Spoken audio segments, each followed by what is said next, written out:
नमस्कार, केटीव्हीच्या कोकण वार्तांमध्ये आपलं स्वागत। सुरुवातीला एक नजर ठळक घडामोडींवर। हापूसवर गुजरातचा दावा, कोकणातील शेतकऱ्यांमध्ये संतापाची लाट। जिल्हा माहिती कार्यालयाच्या वतीनं शासनाच्या विविध योजनांची जनजागृती, जिल्हाधिकारी मनोज जिंदल यांनी दाखवला हिरवा झेंडा। महाभारतातील स्त्री नायिका प्रभावशाली, कालिदास व्याख्यानमालेच्या सांगतेवेळी डॉक्टर सुचेता परांजपे यांचं प्रतिपादन। आणि जिल्ह्यात पडलेल्या थंडीमुळे कोकणाचा निसर्ग बहरला। यापुढील बातम्या अल्पशा विश्रांतीनंतर।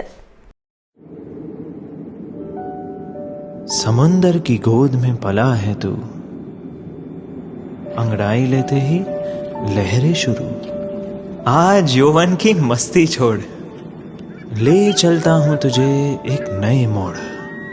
आजा तुझे माँ पुकारे अब, छेड़ देते हैं बीच से कुछ शरारत हंसी। गले लगा ले उसे ए फकीर, इंतजार कर रहा है तेरा तो। चल दे देते हैं उसे फसल की खूबसूरती तो।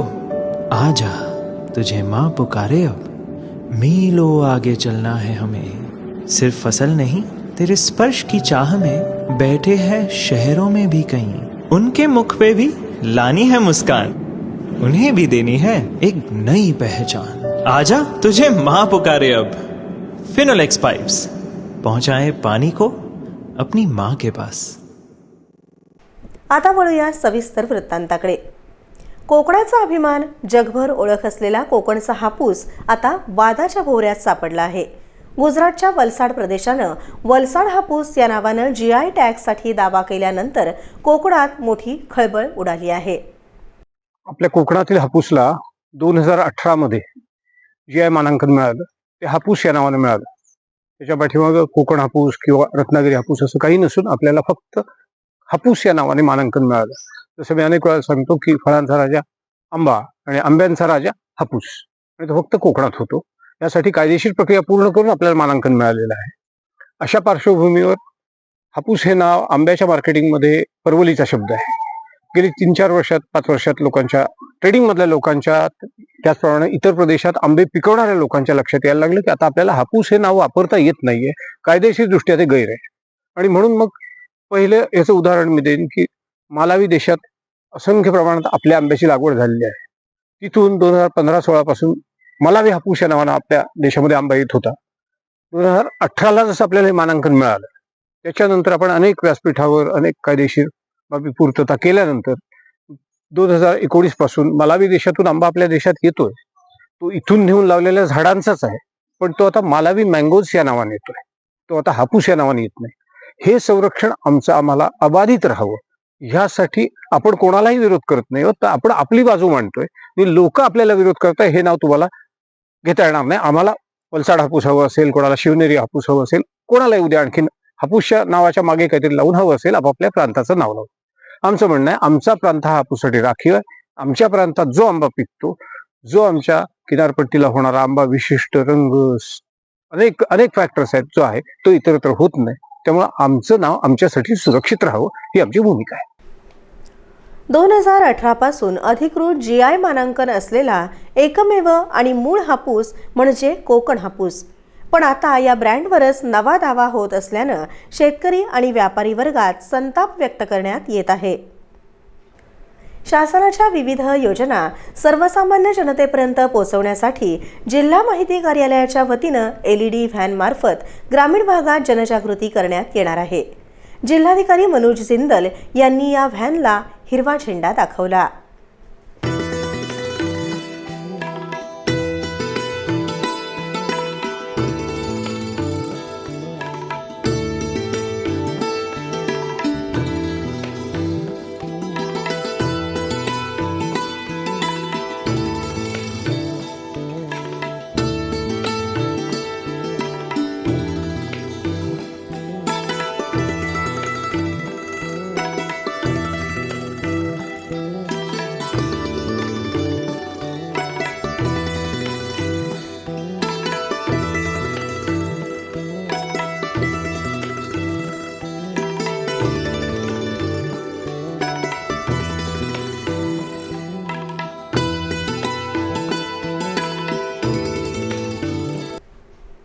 यावेळी समाज कल्याण सहाय्यक आयुक्त दीपक घाटे, उपजिल्हा निवडणूक अधिकारी राहुल गायकवाड, उपजिल्हाधिकारी विश्वजित गाताडे, जिल्हा कोषागार अधिकारी प्रवींद बिरादार, जिल्हा नियोजन अधिकारी अमर पाटील, जिल्हा माहिती अधिकारी प्रशांत सातपुते आदी उपस्थित होते.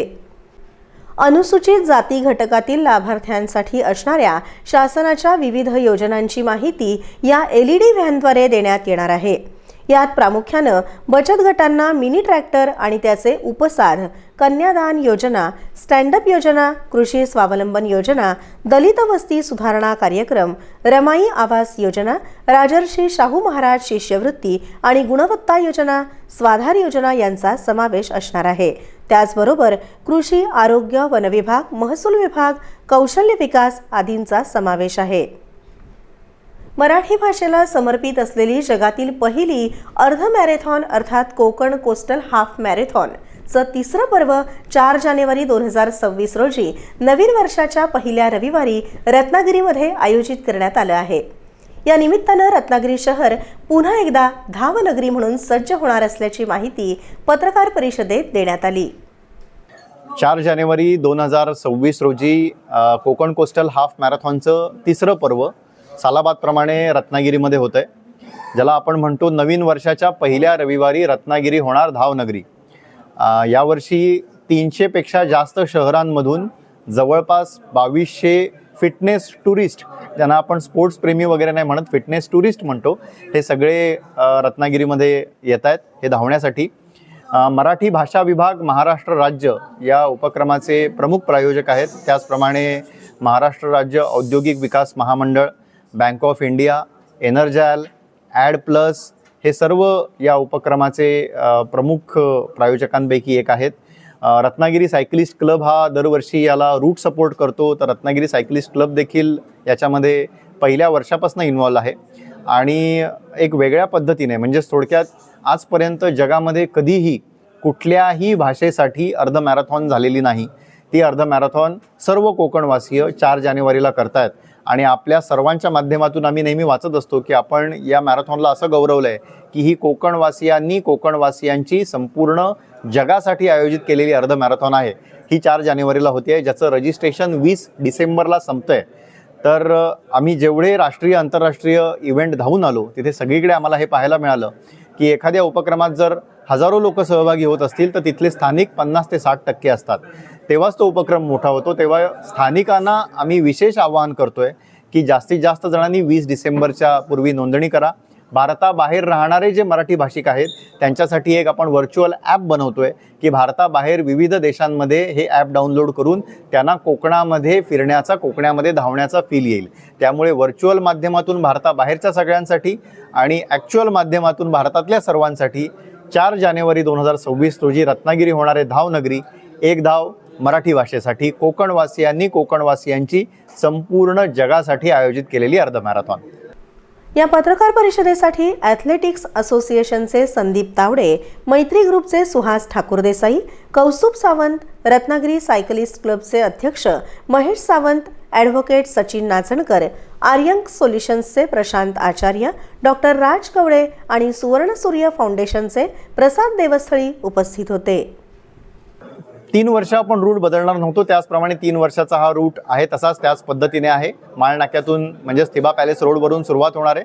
त्यानंतर नाचणे, काजरघाटी, चिंचखरी, वेसुर्ले, कोळंबे, फणसोप, भाटे ही सगळी गावं, भाटेच्या समुद्र किनाऱ्यावर होणारी सांगता, तिकडे सगळ्या धावपटूंना मिळणारा जोशी फूड्सचा उकडीचा मोदक, त्याचप्रमाणे तिकडे फिजिओची सोय असेल, ब्रेकफास्ट असेल, रत्नागिरी डिस्ट्रिक्ट हॉटेल असोसिएशनच्या माध्यमातून होणारी ही सोय आहे.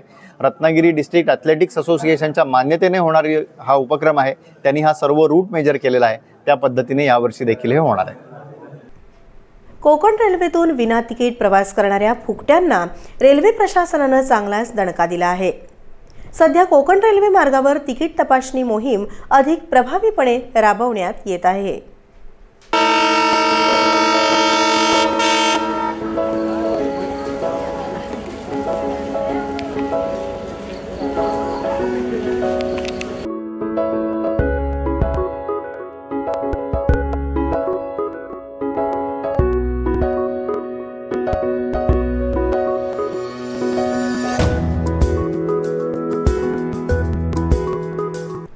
त्यामध्ये नोव्हेंबर महिन्यात कोकण रेल्वेने 1070 विशेष तिकीट तपासणी मोहिमा राबवल्या. त्यात 42,965 अनधिकृत अनियमित प्रवासी आढळले. त्यांच्याकडून भाडे आणि दंड म्हणून एकूण 2,33,00,000 दंड वसूल केल्याचं कोकण रेल्वेकडून सांगण्यात आलं. कोकण रेल्वेनं तिकीट तपासणी मोहीम तीव्र केली आहे. सुरक्षित आणि जबाबदार प्रवासावर लक्ष केंद्रित करत कोकण रेल्वेनं आपल्या मार्गावर तिकीट तपासणी मोहिमेत सातत्य ठेवलं आहे. तिकीट विरहित प्रवासाला आळा घालणं आणि अधिकृत प्रवाशांसाठी सुरळीत आरामदायी प्रवास सुनिश्चित हा या मोहिमेचा मुख्य उद्देश आहे. जानेवारी ते नोव्हेंबर 2025 पर्यंत एकूण 7,483 विशेष मोहिमा राबवण्यात आल्या, ज्यामध्ये 2,90,786 अनधिकृत अनियमित प्रवासी आढळले. या कालावधीत रेल्वे भाडे आणि दंड म्हणून 17,83,00,000 रुपये वसूल केले आहेत. कोकण रेल्वे सर्व प्रवाशांना प्रवास सुरू करण्यापूर्वी वैध तिकीटं खरेदी करण्याचं आवाहन करते. योग्य तिकिटाशिवाय प्रवास करणं हा गुन्हा आहे आणि संपूर्ण मार्गावर तिकीट तपासणी मोहिमा अधिक लक्ष केंद्रित करून सुरू ठेवली आहे. सर्व अधिकृत प्रवाशांना सुरळीत, सुरक्षित आणि आरामदायी प्रवास सुनिश्चित करण्यासाठी कोकण रेल्वेने येत्या हिवाळा आणि ख्रिसमस सणांच्या काळात तिकीट तपासणी मोहीम अधिक तीव्र करणार असल्याचं सांगण्यात आलंय. गोगटे जोगळेकर महाविद्यालयात आयोजित 69व्या कालिदास स्मृती समारोह व्याख्यानमालेत महाभारतातील निवडक स्त्री व्यक्तिरेखा या विषयावर बोलताना डॉक्टर सुचेता परांजपे यांनी महाभारतातील स्त्री पात्रांची प्रभावशाली भूमिका अधोरेखित केली. की कुठलीही कथा, गोष्ट, सिनेमा, नाटक काही असलं की त्याला एक नायक असतो, एक नायिका असते. महाभारताचा नायक कोण वाटतं तुम्हाला? सगळे गप्प काय? हा? पण तरी त्यातल्या त्यात श्रीकृष्ण किती उशिरा येतो आणि तो देव आहे हे मान्य आहे, पण तो कथेच्यासाठी काही नायक मला वाटत नाही. अर्जुन तो राजा सुद्धा नाहीये, द्रौपदी भीष्मही नाही. म्हणजे पहा की नायक कोण या विषयावर कुणाच्याच मनात काही निर्णय नाही, माझ्या सुद्धा नाही बाय द वे. त्यामुळे ते सोडून द्या. आता मी दुसरा प्रश्न विचारते. महाभारताची नायिका कोण? द्रौपदी. सगळीकडनं तेच एक उत्तर आलं. कोणीही चुकून गांधारी किंवा आणि काय उत्तरा वगैरे असं म्हटलं नाही. याचा अर्थ असा की क्षमस्व, पण महाभारतात पुरुषांपेक्षा स्त्रिया जास्त प्रभावी आहेत हे आपल्या लक्षात येतं. की कुणाचा प्रभाव संपूर्ण कथानकावर होता. मी भारतातल्या नाही म्हटलं, महाभारतातल्या.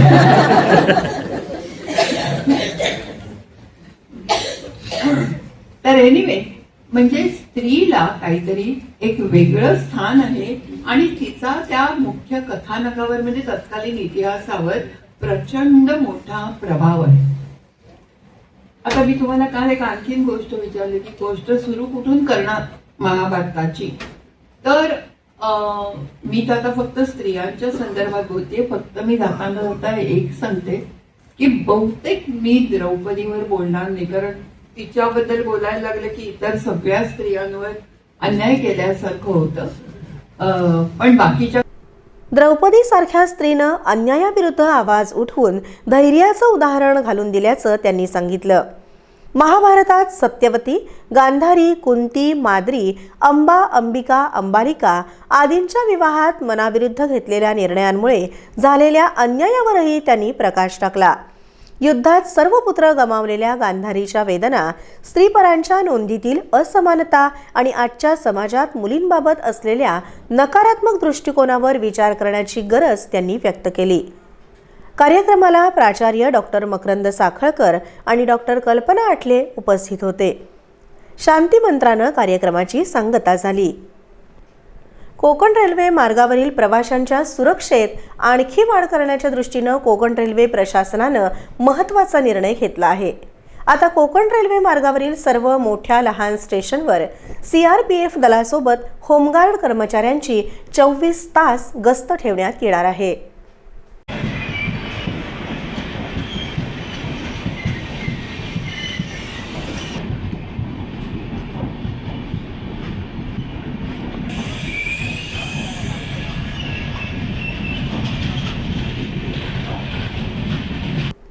गेल्या काही दिवसांपासून वाढलेल्या प्रवासी संख्येच्या पार्श्वभूमीवर तसंच सुरक्षेच्या दृष्टीने हा बंदोबस्त करण्यात आला आहे.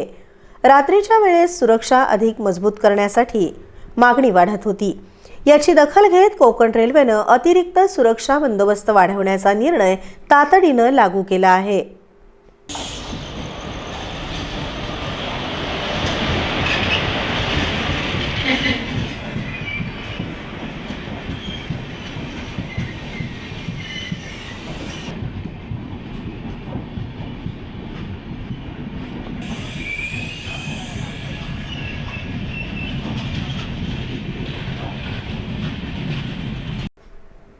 रत्नागिरी जिल्ह्यातील थंडीनं कोकणातील निसर्गाला अप्रतिम सौंदर्य प्राप्त करून दिलं आहे. संगमेश्वर तालुक्यातील शास्त्री नदी परिसरात पहाटेच्या सुमारास विलक्षण नजारा पाहायला मिळत आहे. नदीच्या पाण्यावर दाट धुक्याची चादर पसरल्यानं परिसरात स्वर्गीय शांतता निर्माण झाली आहे.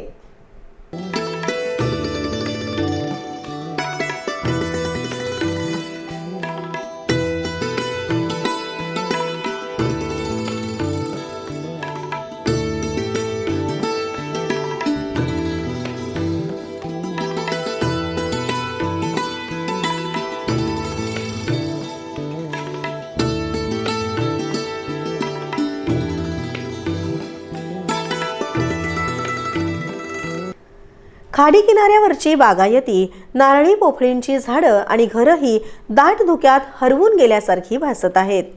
थंडीत पाण्याच्या प्रवाहाबरोबर धावणारे धुके हा दृश्यानुभव पर्यटक आणि स्थानिकांसाठी डोळ्यांचं पारणं फेडणारा ठरत आहे.